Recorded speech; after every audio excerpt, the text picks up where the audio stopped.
With the recent success of Deadpool and its R rating, many are left wondering what effect it will have on comic book films. Join us today on Defiant Giant Live as myself and my guest discuss the past, present, and future of R-rated comic book films. As almost always, I'm your host, Steven Speenback, joined again by both Jonathan Bowens and Jose DeGracia. Hey. Gentlemen, thank you for joining us again. Good to see you. No problem. How you doing? So let's begin with running down the long but brief, if that makes sense, history of R-rated comic book films. Mm-hmm. I'd say probably at least starting in the 80s when comic books started getting super gritty in general, and Hollywood was just trying to make anything at that point to make crazy action movies, you know. Yeah. So you could start with something in the 80s. Punisher, I believe, would be Punisher one of the would first. probably be the first one. Yeah. I would say. The Crow was also a comic book film. Yeah, that's 90s, I would say. But like early, it was like late 80s. Dolph Lundgren, Punisher. Yeah. Which I haven't seen. Have you seen it? Yeah, I love that movie. Yeah. Really? Yeah, it's good. Yeah, it's good. Well, it was good when I was a kid. Probably if I watch it now, it's probably garbage. Yeah. I don't know if it holds up in a time period. But from my memory, it was pretty good. What else you got? Well, let's just kind of run down the list of a Judge few I Dredd. can think of off the top of my head. We have Judge Dredd, Tank Girl, Spawn, Blade, Ghost World, which is more of an indie comic thing. But then we also have the likes of a Sin City, a V for Vendetta, a Constantine, a 300. And most recently, Deadpool, which brings us to where I'd like to clear up some people's thoughts of how Deadpool might be the first R-rated comic book film. Yeah, anyone that says that is just wrong altogether. Ignorant. Or 12 years old. Or 12 years old, exactly. Yeah. I It's know the first R-rated film that they've know. experienced. Yeah. I know this is basically the whole reason we're having this show today, based off an internet meme that John had posted here of Blade congratulating Deadpool on being the first R-rated comic book film. Yeah, right. But clearly, it's brought a new light to the R rating in the comic book genre. I'm not sure if it's new light or if it's a big green sort light. of reigniting it, you know, but because before it used to be a thing. Yeah. It's just that in like recent years, producers and film executives are making movies and trying to get as much money as possible. You know, that's why things like Transformers are PG-13 and they're making like hundreds of millions of dollars around the world. It's a PG-13 movie, they can get everyone in there. But when something like Deadpool comes along, it shows that, oh yeah, R-rated movies can make a crap ton of money. It brings the discussion like back on the table in front of producers, because all they see is money. They don't care about our silly little comic book movie or whatever. They didn't think it was going to be anything of it. And Deadpool has just constantly like broken all the barriers. Yeah, I think it also brings. Sorry, John. Didn't mean to interrupt you. To piggyback on that, I think it had a lot to do with merchandising, because like the toys, pretty much was what makes most of the money is the toys, lunchboxes, Halloween costumes and stuff like that. And if it's an R-rated movie, like little kids can't see it and they don't want the toy because they didn't see the movie. You know what I mean? Yeah. So I think that's that was terrifying. I think the other point about bringing it to a new light is that it's basically the first real superhero or known superhero to get an R-rated film. I mean, you can't really count Punisher as a superhero, correct? I suppose. I mean, yeah, I suppose. But if you play something like Marvel superheroes, Punisher's in it. You know, like True. There are non-powered Marvel characters, you know, that have films. What do you define as a superhero? Exactly. Someone with superpowers, I guess. Someone with superpowers. But I mean, Tony Stark doesn't have superpowers. He just has a suit. He's really smart and rich. Batman. That's a superpower in and of itself, if you will. So let's. Are you defining that as someone who saves other people? Let's talk about Deadpool for a second then. Okay. What about the 9/11 movie? Do either of you believe or that the R rating was necessary? Absolutely. If you don't have an R rating on that movie, you don't have that movie. It's. I mean, I think they could have made a good movie with a PG-13. I personally believe the R rating was needed for the gore of the film, Of course. but Okay. I believe they pushed the R rating, which they fought so hard for. I don't think there needed to be as much vulgarity, Certainly not. as much profanity, but We've discussed this movie's R rating, you know, enough. we can move on from that part. Yeah, we do. Yeah, let's move on to Okay. another. Well, subject. let's cut to our first commercial break. We have a trailer for Abby Grace, directed by Stephen Paul Judd. Take a look, guys. I know every inch of this house. That photo was taken in 1919. Third from the left, Abby Grace. That's her.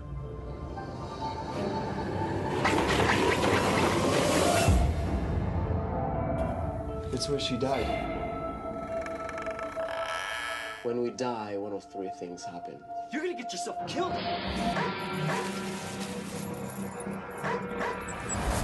Our spirit becomes violent.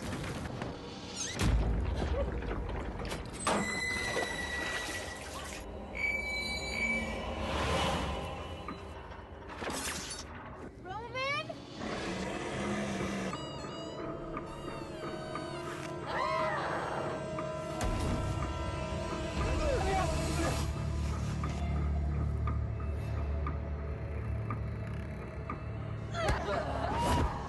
You've done this.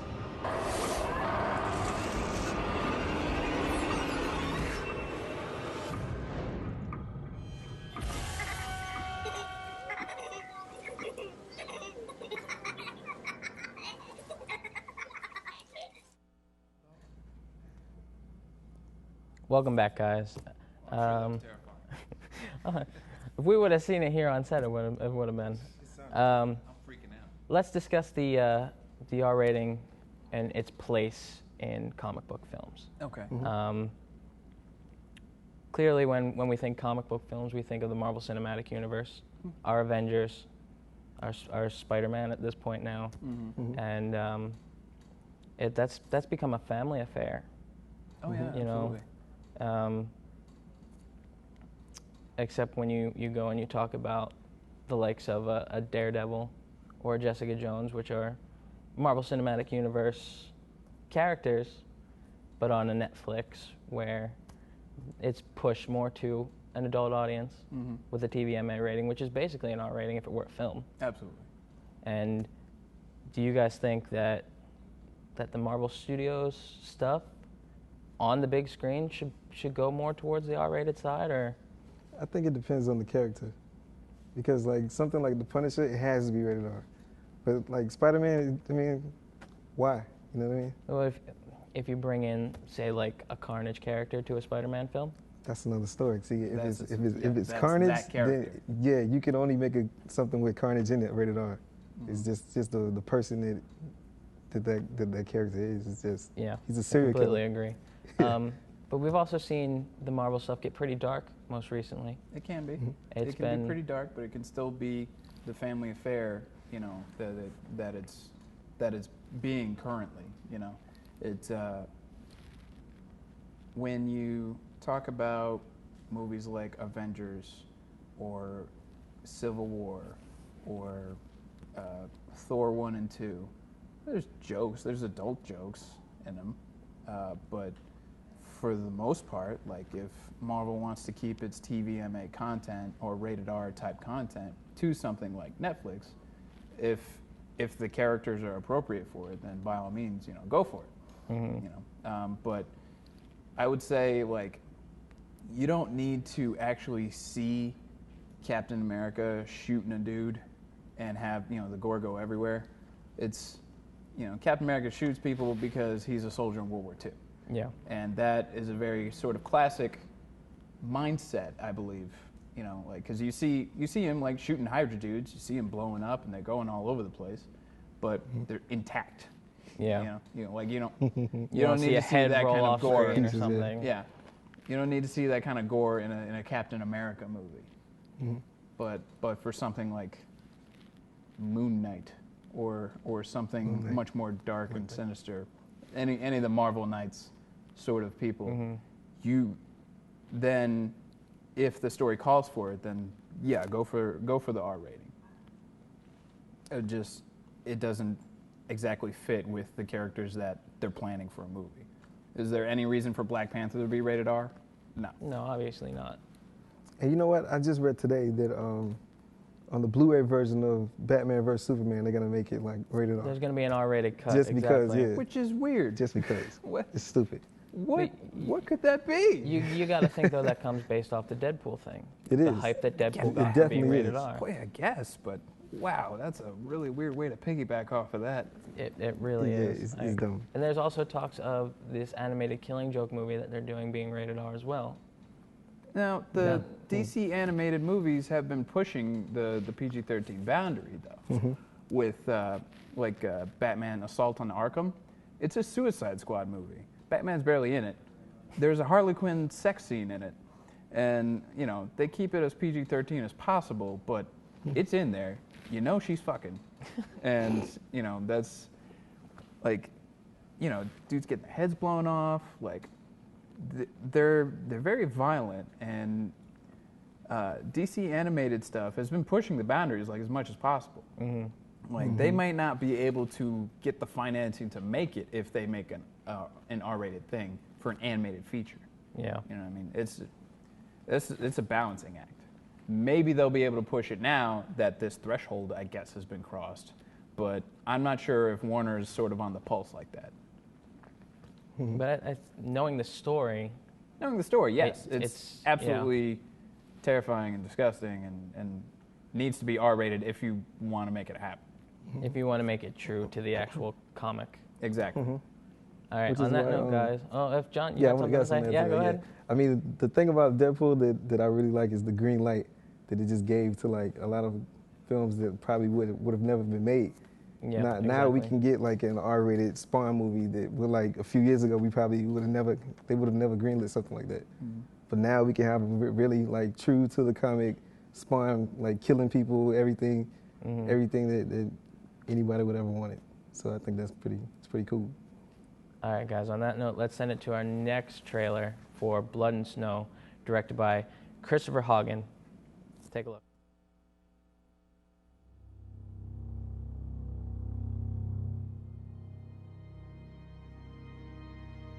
Katarina Johansen Vuk ble I dag bisatt på Vestre Gravlund.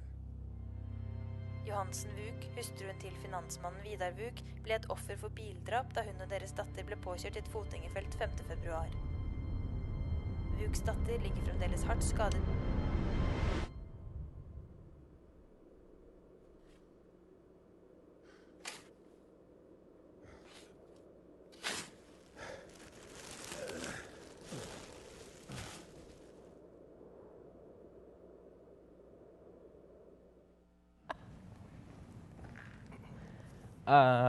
Right, guys, welcome back. Let's talk about the future of the R rating in the comic book film genre. I believe it's been confirmed that the third Wolverine film is already being rated R. It's gunning for an R rating. Like, they haven't filmed the movie yet, you know. But they want an R rating, is what they're saying. It's what they want, and I'm not sure if it just coincidentally is along this path, or if now that they have the confidence behind Deadpool to make it an R-rated movie and still be successful. Wolverine should have been R-rated from the start, honestly. It's that type of character, but I feel sort of trying to piggyback off of the X-Men, like franchising, toys, and all that stuff. They had to make it PG-13. I don't know. I think that's going to be a big problem if it is rated R. Because there's a lot of soccer moms. Because the character's already based in a genre, in an area where it can be It's already little to kids children. that love Wolverine. So, like, if they do come up with this next Wolverine movie that's rated R and little kids can't see it, it's going to be a big backlash. Yeah. I mean, it all depends on the story, as we have already discussed, too, what story they go with. Because there's been talks of it being an Old Man Logan film, which very rated R area content. Yeah. And if it's justified, I'm completely for it. If it's there just because, Deadpool was R, if it's needless, let's do it. He only says "fuck" 3 times, then you know, come on. Like if I forgot my point. Continue. But let's go back to the targeting towards children. I mean, we saw the cry, I guess you could call it, for a PG-13 cut of Deadpool because kids wanted to see it. Which I don't agree with, making a film or a cut of a film just to appease a specific part of the audience. No, certainly not. But when you have characters that appear in children's cartoons or in comic books targeted to children, and then you go and you put a film out and you advertise the crap out of a film that has an R rating, where's the in between there? How do you guys see that? Well, Deadpool has grown astronomically in like popularity in recent years. Oh yeah. You know, before it was like people who read Cable and Deadpool that knew who Deadpool was, and you know, he started appearing in video games and like more and more media. There was the guest star spot on that was it Ultimate Spider-Man show. Yeah. Which apparently was a hilarious episode. I still got to see it, but like that show in general is actually pretty funny. And then you put Deadpool into the mix and him bouncing off of Spider-Man. Kids love that shit. So of course they're gonna be a little like pissed that they can't go see the Deadpool movie without mommy, and there's not much I could really say about that except for, you know, you've heard stories of like people bringing their kids to go see Deadpool and then being like, oh my God, this is a bad idea. Yeah. Kids don't need to see this. Yeah. It's just more of a matter of getting parents to know what their kids are into and what they're watching so they can make the conscious decision. Don't let your kids see this movie because this guy murders people terribly in gruesome fashion. Not even talking about all the sex jokes. That's a whole other layer altogether. Yeah. But the character in general is a violent character. And it's not the 80s anymore. People don't just take their kids to go see violent movies. You know, like it's not Terminator and RoboCop anymore. No. Which I was like part of the group of kids that grew up watching these R-rated movies like Aliens and Predator, you know, Terminator, all these things. I had a RoboCop toy when I was like 5. Exactly. And I watched the movie when I was 5. It's a different time period. It's a different time. Talk of how an R-rated film is approached anymore. It seems anymore that because we're in, you know, a different era, that a film that's PG-13 today could have been rated R, you know, 10, 20, 30 years ago. Yeah. Yeah. I suppose, you know, just people like pushing the limits of what PG-13 can do. Exactly. Since it was created in general, you know, for stuff like Indiana Jones and Gremlins. But since then, you know, everyone's always trying to push the boundaries of whatever they can do. That's just how life and censorship goes, honestly. Yeah, but I have to agree with you, Jose. It's parents who need to make the decision, you know. That's right. Look at what you're taking your kids to.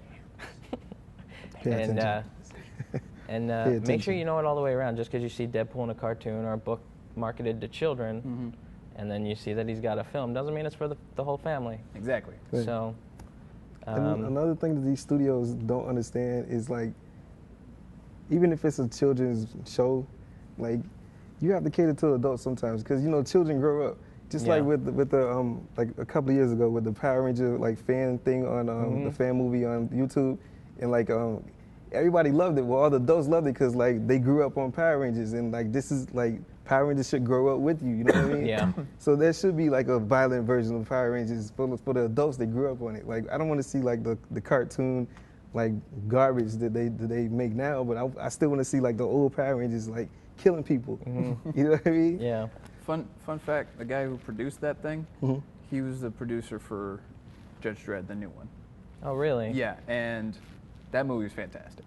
Haven't seen it. was. He does a lot of sort of, I don't know, like independent films based on comic properties. So Okay. if you saw that Punisher, Dirty Laundry, Yes. same guy. Okay. And he also did like a Venom one. I haven't seen it yet, but Mhm. it's Avi Shankar, I believe his name is. Yeah, that guy is Indian dude dressed exactly up what like I'm a talking crow. I don't know why. Before we end the show, is there anything related to this topic that the two of you would like to discuss that we haven't? Oh man, there's so many different things that you can do with it. I mean, talk about bringing like an R rating into something like pro wrestling is what led to ECW and the rest of the Attitude Era. I might think that's another day, another show. That's a whole So other that's endeavor. right. That's a Another whole show. other thing that we certainly have time for one day. All right, guys, if there's nothing else you'd like to add, I'm I going to got send it nothing. home. That's about just as much time as we have today on this episode of Defiant Giant Live. Be sure to keep up with everything Defiant Giant via our social media channels, as well as thebigdg.com. From my guest, Jonathan Bowens, Jose DeGracia, I'm Steven Spimak, signing off. Till next time, thanks for watching, guys.